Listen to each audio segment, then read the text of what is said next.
네, 우리 저와 함께 좀 인사하도록 하겠습니다. 네, 우리 새해가 되니까요. 이제 미리 좀 인사하겠습니다. 함께. 네, 새해 복 많이 받으세요.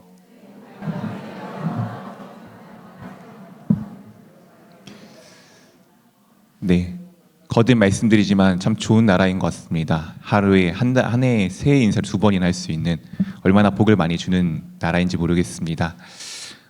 원하기는 원래 이제 작년만 해도 저도 이제 한복 입고 앞에서 이렇게 같이 세배했는데 네, 내년에는 할 수 있을 거라고 믿습니다. 그래서 우리 모두 다 함께 인사하시고요. 네, 참고로 말하자면 제 조카 그랬어요. 선생님들 인사했는데 돈을 안 줘서 기분이 상했다고. 네, 우리 세배 또 잘 챙겨주셨으면 좋겠습니다. 어쨌든 중요한 것은 우리가 함께 인사한다는 것이잖아요. 그 인사를 받고 함께 복을 나누고 복을 주시는 가운데 그 모든 것들이 세워짐을 경험하는 시간 되기를 원합니다. 우리 사랑하는 성도 여러분, 여러분들의 가정들은 도대체 누가 주인이시고 누가 세우셨다라고 생각하고 계십니까? 나의 가족, 나의 가까운 정말 가까운 가족은 가장이신 내가라고 생각할 수도 있고 아니면은 누군가 또 우리는 믿는 사람이니까 주님이다라고 생각하실 수도 있겠죠. 그렇다면은 여러분의 친척들이 모이는 그 가정들은 어떠한가요? 예수 그리스도께서 주인이 되고 계십니까? 주 예수 그리스도께서 그 가정에 정말 주인이 되고 그 가정을 세우셨다라고 믿고 계십니까?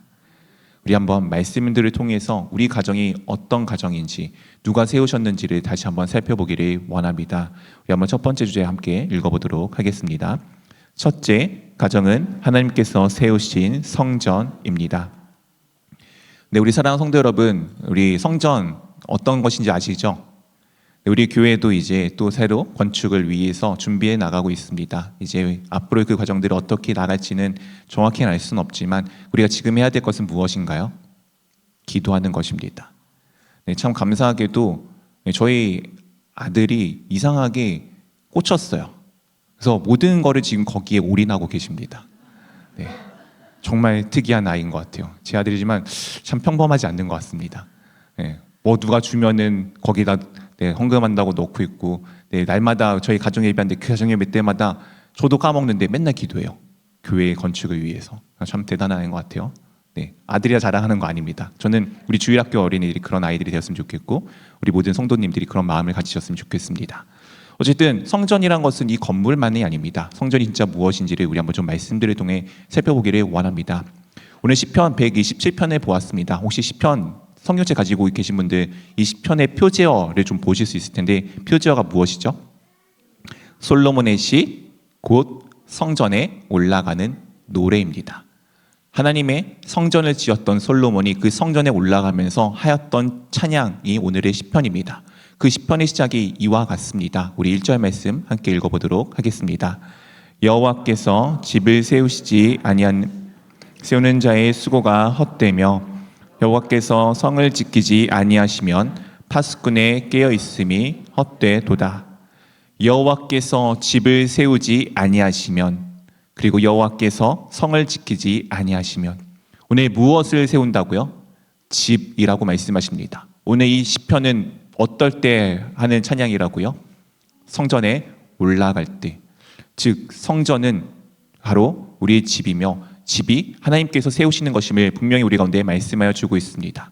성전이 그러면 무엇인지를 우리가 말씀들을 통해 좀 살펴보기를 원합니다. 요한복음 2장 19절부터 21절까지 한 절씩 번갈아가면서 읽겠습니다. 예수께서 대답하여 이르시되 너희가 이 성전을 헐라 내가 사흘 동안에 일으키리라.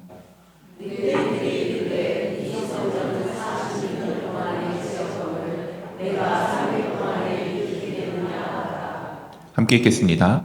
그러나 예수는 성전된 자기 육체를 가리켜 말씀하신 거리라. 예수님께서 지금 이 당시에는 헤롯 성전입니다. 헤롯 성전이 무려 46년 동안 지어지고 있었습니다. 완성이 되지 않았어요. 그 성전을 지금 예수님께서 보시면서 이 성전을 헐어봐. 그럼 내가 3일 만에 지어줄게. 아니 이게 말이 됩니까? 요즘 기술로도 만약 이런 교회 건물보다 더 크거나 더 좋았을 건데 이런 거 하나 짓는데 3일 만에 지을 수 있습니까? 오늘날도 불가능합니다. 그런데 유대인들이 당연하게 질문을 하죠. 야, 이거 46년 동안 지어졌는데 네가 3일 만에 짓는다고? 말도 안 되는 이야기 하지 마. 그런 그들에게 주님께서 무엇이라고 말씀하신 것이라고요? 자신의 육체를 가르쳐 말씀하신 것이다라고 우리 가운데 말씀하여 주고 있습니다. 즉 성전은 무엇입니까? 이 건물이 아닙니다.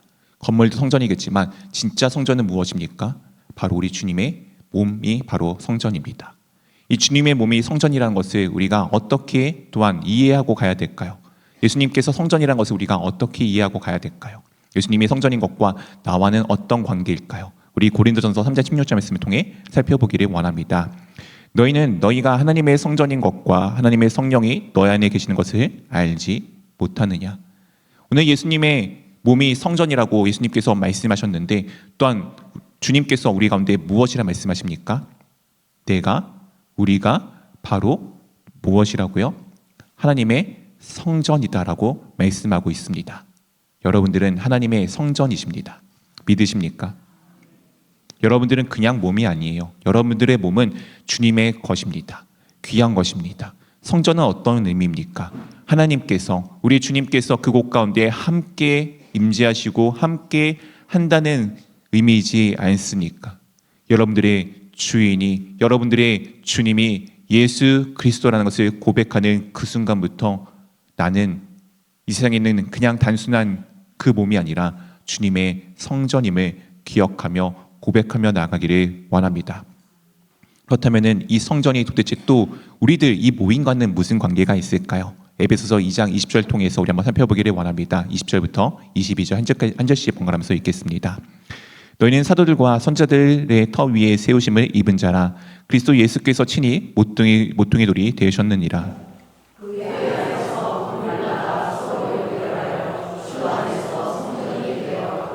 네, 함께 읽겠습니다. 너희도 성령 안에서 하나님이 거하실 처소가 되기 위하여 그리스도 예수 안에서 함께 지어져 가느니라. 우리는 사도들과 선지자들이 세운 터 위에, 즉 하나님의 말씀 위에 세우심을 입은 자입니다. 여러분들을 성전이 되어 수 있었던 이유는 내가 스스로 세운 것이 아니라 하나님의 말씀이 우리를 그렇게 세워주셨습니다. 그리고 그 모든 것의 그 시작과 끝이 누구이시냐? 바로 우리 주 예수 그리스도이십니다. 전에 몇 번 말씀드렸죠. 이스라엘은 건물을 지을 때 어디부터 짓는다고요? 모퉁이 돌, 영어로는 코너스톤이라고 합니다. 여기서부터 시작해서 건물이 이렇게 올라가서 마지막이 이 모퉁이 돌에서 마무리가 됩니다. 모든 것의 시작이고 모든 것의 끝입니다. 누가요? 우리 주 예수 그리스도께서. 우리가 주님의 성전이 될 수 있었던 이유는 예수 그리스도로 인함이고 예수 그리스도로 말미암고 예수 그리스도로 우리가 함께 되어질 수 있고 그분으로 인하여 우리가 성전이 될 수 있음을 말씀하여 주고 있습니다. 그렇다면 아시죠? 우리 건물을 지을 때 벽돌 하나로 지을 수 있습니까? 돌 하나로 지을 수 있나요? 우리 교회 건물만 해도 수많은 요소들이 들어가 있지 않습니까? 이것이 바로 주님 안에서 함께 지어져 가는 것을 말씀하여 주고 있습니다. 건물마다 서로 연결하여서 주 안에서 성전이 되어져 간다는 것은 무엇입니까? 나 혼자 잘난다고 모든 것을 할 수 없습니다. 저 혼자 뛰어나다고 모든 걸 할 수 없어요. 누군가의 도움이 필요합니다. 정말 때로는 보잘것 없어 보이는 모래 한 조각이 필요할 때도 있습니다. 제가 어제 재미있는 영상 하나 봤는데요.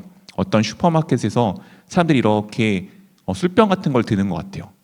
술병을 드는데 이 한 사람이 딱 술병 하나 들자마자 반대편을 기울이면서 다 넘어가는 걸 보았습니다. 균형을 잃었던 거죠. 술병 하나의 무게입니다. 별건 아닌 것 같아 보이지만 그 술병 하나가 그 선반의 무게를 잡고 있었던 거예요. 별거 아니지만 누군가 그 별거 아닌 것 하나가 그 모든 것의 균형을 잡고 그것이 이루어지게 만들어져 갑니다. 그것이 주 안에서 우리가 서로 엮여 있는 관계입니다. 너희도 성령 안에서 하나님이 거하실 처소가 되기 위하여. 우리도 무엇이 된다고요? 거하실 처소, 성전이 되기 위하여 예수 안에서 함께 지어져 가고 있다라고 말씀하고 있습니다. 그렇다면 이것은 지금 마치 이 교회 공동체를 의미하는 것 같잖아요.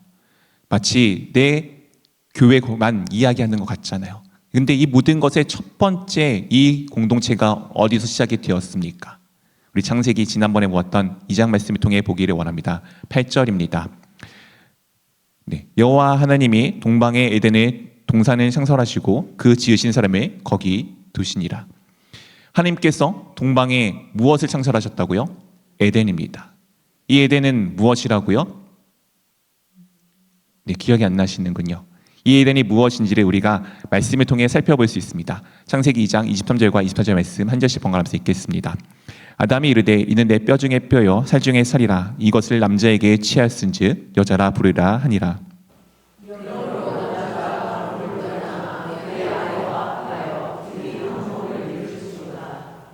아담이 흙으로 짐을 받고 하나님의 영이 그 코 가운데 들어가자 그가 살아있는 존재가 되었습니다. 그리고 하나님께서 아담과 같이 똑같은 수많은 흙으로 동물들과 새들을 지으시고 그 앞에 끌고 가십니다. 아담이 그들에게 이름을 지어주죠. 근데 그들 중 그 누구도 아담의 돕는 배필 아담과 같은 존재는 아무도 없었습니다. 그러자 하나님께서 아담을 잠재우시고 그의 갈빗대, 그의 몸의 일부를 떼어서 하와 여자를 만드셨습니다. 그리고 그를 그 앞에 이끌고 가자 오늘 아담의 고백이 이와 같았습니다. 이는 내 뼈 중에 뼈요 살 중에 살이라. 그리고 이름을 어떻게 짓죠? 다른 동물들은 그에 맞게 지었겠지만 남자인 나에게서 나왔기 때문에 여자라고 한다라고. 그렇게 자신을 닮은 존재임을 고백하며 인정하며 나아가는 모습을 보게 됩니다. 이 일이 어디에서 이루어진 일입니까? 에덴 동산입니다. 즉 에덴은 무엇입니까? 하나님께서 지으신 가정입니다. 가정을 누가 만드셨다고요? 하나님께서 만드셨습니다. 이 가정에서 지금 누가 함께하고 있습니까? 하나님이 함께하시고 그리고 남자와 여자가 어떻게 된다고요? 한 몸을 이룬다고요. 하나가 되어짐을 말씀하여 주고 있습니다. 즉 가정은 하나님의 성전입니다. 내가 하나님의 성전이듯 나와 한 몸을 이루고 있는 나의 가족은 무엇입니까? 하나님의 성전입니다. 우리 사랑하는 성도 여러분, 여러분의 가정은 성전답게 그 가정들이 이루어져 계십니까?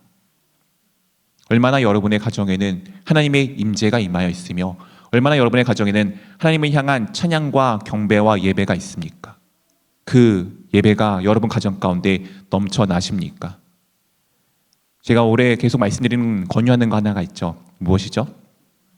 네, 맞습니다. 가정 예배. 저도 가정 예배를 드리니까 힘들어요. 네. 안 힘든 거 아닙니다. 저녁 9시마다 지키는 거 쉽지 않습니다. 근데 가정 예배를 하니까 무엇이 좋은지 아십니까? 이제 우리 아들 5학년밖에 안 됐어요. 조만간 이제 그분이 오실 것 같은데 대화를 할 수 있습니다.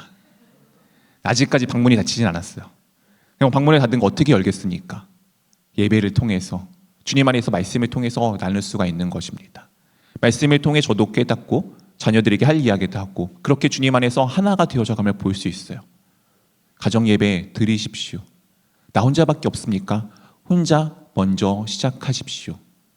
우리 또 이제 명절이지 않습니까? 어떤 분들은 또 형제들에 따라서 그 집안에 따라서 제사를 지내는 집안도 있을 겁니다. 가서 열심히 도와주세요. 대신에 무엇 하는 겁니까? 음식을 먼저 하기 전에 기도하고 예배하는 것입니다.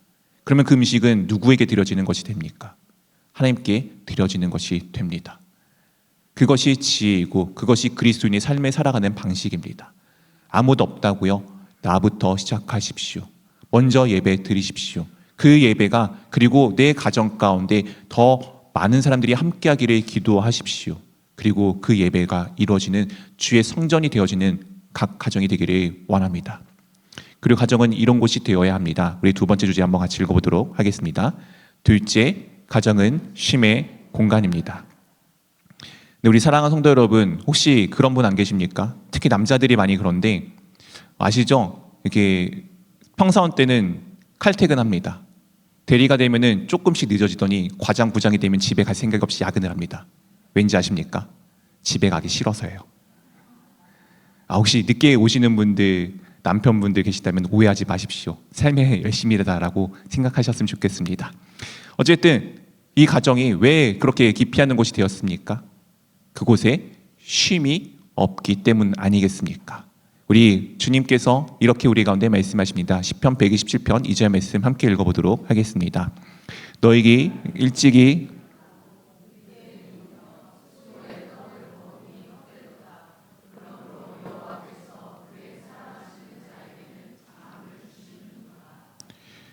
한국인은 정말 부지런합니다. 모르시겠지만 정말 부지런합니다. 혹시 지금 졸린 분 계세요? 네, 우리 보통 졸리면 어떻게 하죠? 옆에서 쿡 찌르면서 야, 잠이 오냐? 한국에만 있는 단어랍니다. 잠이 오냐? 또 지금 잠이 오냐? 요즘 아이들 공부하시는 거 아시죠? 옛날에는 뭐였죠? 4시간 자면은 떨어지고 4시간 자면 합격하고 5시간 자면 뭐 떨어진다? 네, 4당 5락이었나요? 그랬는데 요즘에는 1시간씩 줄어들었다고 합니다. 네, 참 힘든 세상인 것 같아요. 한국인은 정말 열심입니다. 그 열심을 가지고 있는데 참 단점이 무엇이냐면 쉼이 없어요. 전에 말씀드렸죠. 여행 가도 어떻게 한다고요? 새벽 6시 일어나가지고 나가가지고 밤 10시에 들어오는 거는 우리나라 사람밖에 없는 것 같아요. 여행을 가는 건지 무슨 훈련하러 가는 건지 알 수가 없습니다. 어쨌든 그렇게 열심인데 결국에는 무엇이 부족합니까? 우리 가운데 쉼이 없습니다. 열심히 사는데 하나님이 없다면은, 하나님이 계시지 않다면은 그 아무것도 이루어지지 않음을 우리 가운데 말씀하여 주고 있는 것입니다. 너희가 일찍 일어나서 늦게 누우며 그렇게 수고하여서 얻은 떡이 아무 쓸모가 없다고. 내가 열심히 살아야지 떡을 얻을 것 같아서 해봤는데 그것이 아무 쓸모가 없다고. 그러나 어떻다고 말씀하시죠? 여호와께서 사랑하는 자에게는 잠을 주신다라고 말씀하고 계십니다. 아까 가정이 하나님의 성전이라고 말씀드렸습니다. 여러분의 가정은 그 하나님이 함께 하시는 쉼이 있는 곳이 되어지고 있습니까? 그 쉼이 얼마나 중요한지 우리 창세기 말씀을 통해 다시 한번 살펴보기를 원합니다. 창세기 2장 2절 3절 말씀입니다. 한 절씩 번갈아가면서 읽겠습니다. 하나님이 그가 하시던 일을 7째 날에 마치시니 그가 하시던 모든 일을 그치고 7째 날에 안식하시니라.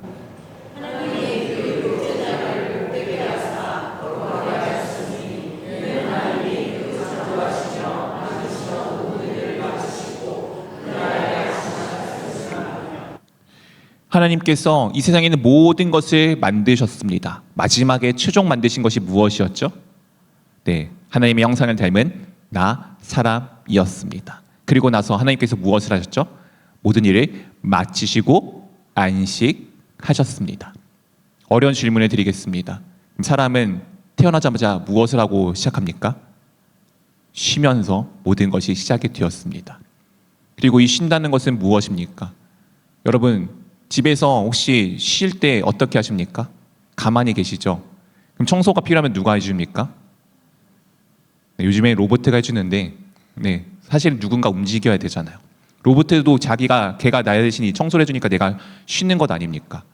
요즘 그래도 주부들 옛날보다 좀 편해지시긴 하셨잖아요. 식기세척기도 있고요. 빨래도 세탁기가 돌려주고 말리는 것도 건조기가 해주고. 그래도 옆에서 보면은 엄청 많이 바쁘더라고요. 조만간 로봇가 많이 생겨나서 이 집안 모든 살림을 해줄 것 같습니다. 참 기대가 되는 시대인 것 같아요. 어쨌든 걔가 일하면 나는 뭡니까? 쉴 수가 있는 거예요. 즉 내가 쉰다는 것은 어떤 의미일까요? 사실 내 대신 누군가가 열심히 일을 한다고 생각하시면 됩니다. 누가 일을 하고 계실까요? 우리 주 하나님께서 나의 쉼을 위해 지금도 부단히 애를 쓰고 계십니다. 여러분의 가정에 하나님이 주인이 되시잖아요. 주 예수 그리스도 여러분 삶 가운데 여러분 가정의 주인이 되시잖아요. 그럼 여러분 가정은 쉴 수 있는 공간이 되어집니다. 그 말씀에 오늘 주님께서 이렇게 말씀하여 주십니다. 창세기 2장 16절 말씀을 함께 읽어보도록 하겠습니다. 여호와 하나님이 그 사람에게 명하여 이르시되 동산 각종 나무의 열매는 내가 임의로 먹되. 오늘 하나님께서 그 사람 아담에게 말씀하십니다. 동산나무의 열매는 너가 임의로 먹되. 임의라는 말과는 자유롭게입니다. 마음껏 마음대로 먹어. 우리 사랑하는 성도 여러분, 그렇지 않습니까? 여러분들 자녀가 있으시죠? 여러분 자녀들 어렸을 때 어떻게 해줍니까? 그 아이들이 할 수 있는 마음껏 무언가를 하게끔 해주십니다. 내 능력이 되는 하나에서 아이는 아무 생각 없이 마음껏 무언가를 하며 나아갈 수밖에 없습니다. 왜요? 부모님이 계시니까. 우리의 아버지 누구시라고요? 하나님이십니다.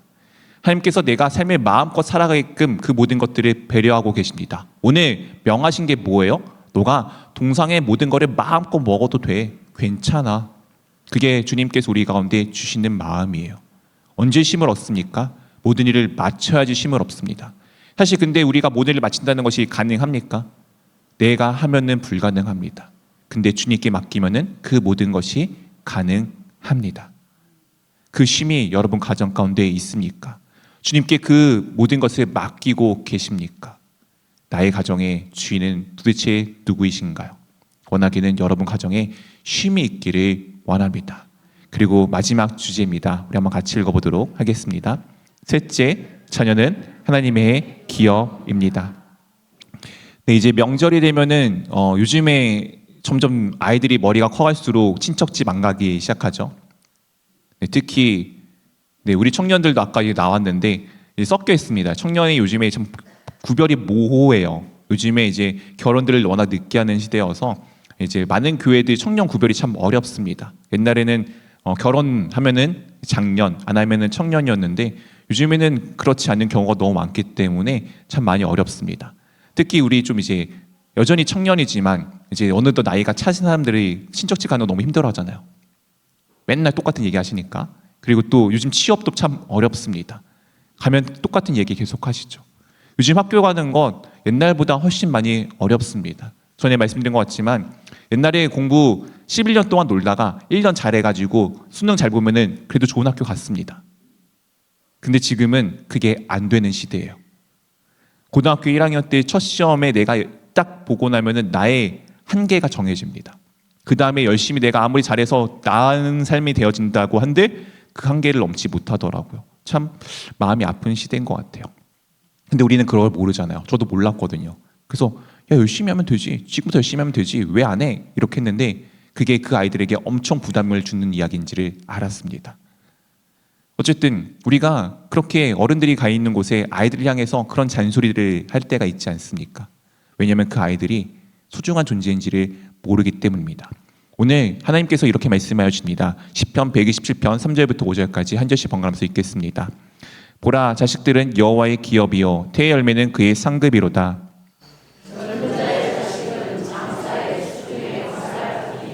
네, 함께 읽겠습니다. 이것이 그의 화사통을 가득한 자는 복되도다. 그들이 성문에서 그들의 원수와 담판할 때 수치를 당하지 아니하리로다. 자식들은 여호와의 무엇이라고요? 기업입니다. 누구의 기업이라고요? 여호와의 기업이라고요. 하나님께서 그들을 위해서 그들과 함께 하시는 사역의 그 자리라고요. 자녀는 내 것입니까? 하나님의 것입니다. 그 자녀를 내 마음대로 할 수 있는 것입니까? 그렇지 않습니다. 자녀는 하나님의 것이기에 나는 맡은 자로서 그 자녀들을 잘 돌볼 의무가 필요합니다. 오늘 이 자식을 이렇게 우리 가운데 비유로 말씀하여 주십니다. 장사의 수중에 화살과 같다고요. 힘센 이의 화살과 같다고요. 우리 화살 한번 써본 적 있으십니까? 화살 어떻게 되죠? 내가 쏘는 대로 나갑니다. 쏘는 방향대로 나가요. 즉 부모는 누구입니까? 이 장사입니다. 화살이 내 자녀라고요. 어떻게 쏘는지는 정말 중요합니다. 내가 엉뚱한 곳에 쏘면은 내 자녀는 엉뚱한 곳에 나가게 되어져 있어요. 주님께서 나에게 그것을 맡겨주셨기 때문입니다. 올바른 관역은 무엇입니까? 그것은 주님이 그 아이를, 나의 자녀를 지으신 그곳을 향하여 쏘는 것이 맞습니다. 내 임의로 야, 나의 자녀는 이런 걸 해야 돼. 나의 자녀는 이런 것이 필요해. 내 생각이 아니고요. 주님께서 그 아이에게 만들어 놓으신 길을 발견하고 그 아이가 그 길로 갈 수 있게끔 그 활을 쏘아야 합니다. 엄청 중요한 것입니다. 근데 우리는 보통 이야기하잖아요. 야, 너 이렇게 해야 돼. 내가 이렇게 살았으니까 너도 이렇게 살아야 돼. 특히 알고 계시죠? 저희 세대에 모든 집에 있었던 거 있습니다. 피아노예요. 왜냐하면 제 생각에는 부모님의 세대들은 피아노가 엄청 귀한 거였고 그 부자의 상징과도 같았던 건데 그것이 저희 세대는 조금은 누구나 좀 가질 수 있을 만한 것이 되었거든요. 쉽진 않았지만 그러니까 많은 집안들이 피아노를 들여놓더라고요. 물론 저는 피아노는 배우진 않았습니다. 많은 아이들이 피아노를 배우고 대부분 피아노를 손도 대지 않는 사람들이 많아지게 되었죠. 왜냐하면 부모님들이 자기가 원하는 것을 투영시켰기 때문입니다. 하나님이 원하시는 것이 아니라 내 마음을, 그 아이가 지어진 것을 존중하는 것이 아니라 내가 원하는 것을. 오늘 무엇이라 말씀하시죠? 이 수중에 화살 같습니다. 그것이 많다는 것 중요합니다. 많은 것보다 더 중요한 건 무엇이에요? 내가 1000발을 가지고 관역을 향해 쏘지 아니하고 다 엉뚱한 곳에 쓰면은 나는 빵점입니다. 한 발을 잘 다듬고 잘 만들어서 그 한 발을 정확하게 관역의 중앙에 맞추면은 나는 만점이 됩니다. 이것이 정말 중요한 것이에요. 오늘 무엇이라고요? 이 화살이 원수와 단판 지을 때 필요한 것이라고요.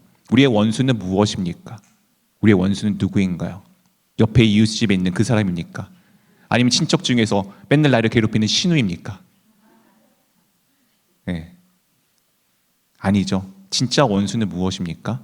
그 모든 것을 이간하여 갈라놓고 있는 사탄, 마귀입니다. 그들을 대적하여 싸울 수 있는 것이 내 자녀가 어떤 길로 나아가는지를 보는 것입니다. 왜냐하면 그것이 나의 결과이기 때문입니다.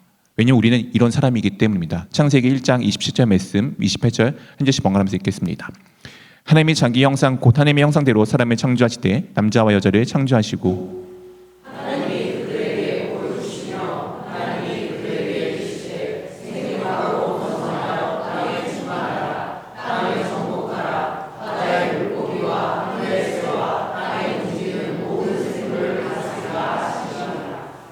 우리는 누구의 형상대로 지음을 받았다고요? 하나님의 형상입니다. 하나님께서 우리를 지으시고 어떻게 하시기를 원하셨다고요? 모든 것에 충만하여 주고 모든 것을 다스리기를 원하셨다고요. 우리 자녀들을 하나님의 그 길로 보내잖아요. 그들은 눌리는 자가 아닙니다. 그 모든 것을 이기고 다스릴 수 있는 존재예요. 근데 참 놀랍게도 부모가 많이 그것을 누릅니다. 부모가 그것들을 많이 눌러놓고 있습니다. 그래서 아이들이 가정에서부터 패배자로 삶을 살아가게 됩니다. 이거 하지 마, 저거 하지 마. 때로는 필요해요. 우리 아이들이 젓가락 들고서 전기코드에 꽂으면은 말려야 되는 거 맞습니다. 근데 그 정말 절체절명의 위기가 아니면은 경험을 해두게 둬야지 그 아이들이 해볼 수 있는 것입니다. 해보지 않고는 그게 좋은지 나쁜지 모르는 경우가 많이 있기 때문이에요. 기도하는 거죠, 대신에 부모는. 전기코드에 젓가락을 꽂지 않도록. 그래서 그 아이가 다치지 않도록. 대신에 그것이 얼마나 위험한지를 경험할 수 있기 위해서 우리는 기도해야 합니다. 이 아이들이 그렇게 모든 것을 다스릴 수 있게 우리가 격려하고 독려해 주어야 합니다. 왜냐하면 그 아이들은 결국에는 다른 게 아니고 나의 모습이기 때문입니다. 오늘 아담이 이렇게 아들을 낳고 그 아들에 대한 평가가 이와 같습니다. 5장 3절입니다. 아담은 130세에 자기 모양 곧 자기 형상과 같은 아들을 낳아 이름을 셋이라 하였고. 아담이 누구의 형상을 닮아났습니까? 하나님의 형상이었습니다. 그럼 아담은 누구를 닮은 아이를 낳았습니까? 자기를 닮은 아이를 낳았습니다. 저도 알고 있습니다. 제 아들이 저랑 똑같이 생긴 거. 네. 아시잖아요. 오랜만에 친척 때 왔는데 보면 압니다. 아, 이 사람은 이 사람과 형제구나. 이 사람과 제 관계가 이렇게 되는구나. 눈에 보입니다. 겉의 형상이 아니고 심지어 하는 짓도 비슷합니다. 내 아이가 하는 짓은 결국엔 뭐예요? 나의 모습이에요. 내 아이가 하는 것은 결국엔 나의 모습입니다. 그것을 누구를 탓할 것입니까? 나의 모습인데. 그럼 결국 내가 어떻게 되는지가 이 아이에게 반영이 되는 거예요. 내가 하나님 앞에 서 있다면은 이 아이의 모습이 하나님의 모습으로 나오게 될 것입니다. 그렇지 않다면은 내 나쁜 모습이 그곳 가운데 계속 배어져 있겠죠. 그것을 위해 우리는 무엇을 해야 합니까? 우리 아이들을 이렇게 키워야 합니다. 에베소서 4장 12절부터 14절까지 한 절씩 번갈아가면서 읽겠습니다. 이는 성도를 온전하게 하여 봉사일을 하게 하며 그리스도의 몸을 세우려 하심이라.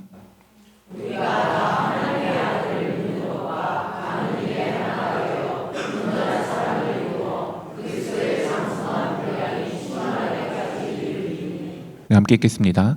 이는 우리가 이제부터 어린아이가 되지 아니하여 사람의 속임수와 간사한 유혹에 빠져 온갖 교훈의 풍조에 밀려 요동하지 않게 하려 함이라. 성도를 온전하게 하여 봉사일을 하게 하며, 이 앞에는 여러 가지 직분들이 나옵니다. 사도, 선지자, 목사 이런 것들이 나오는데 그 직분들이 있는 이유, 하나님 앞에 내가 서 있는 이유가 무엇이라고요? 그리스도의 몸을 세우는 내가 되기 위함입니다. 어떻게요? 자라나서. 누구까지 자라나요? 예수 그리스도만큼 자라나서. 그래서 어떻게 된다고요? 세상에 흔들리지 않고 오히려 그 세상 위에서 그 모든 것을 이겨가며 이 세상에서 내게 주어진 그 사명을 향하여 한 걸음 나아갈 것을 말씀하고 있는 것 아닙니까? 우리 사랑하는 성도 여러분, 이 명절이 아이들에게 그런 시간이 되기를 원합니다. 너 이거 해야 돼. 너 이런 삶을 살아야 돼. 좋아요. 그 이야기가 하나님의 말씀에 합당한 이야기가 되기를 원하고 바랍니다. 말씀을 맺겠습니다. 가정은 하나님께서 우리 가운데 주신 성전입니다.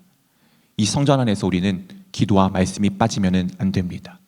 그 말씀과 기도가 가득히 충만하여지기를 원합니다.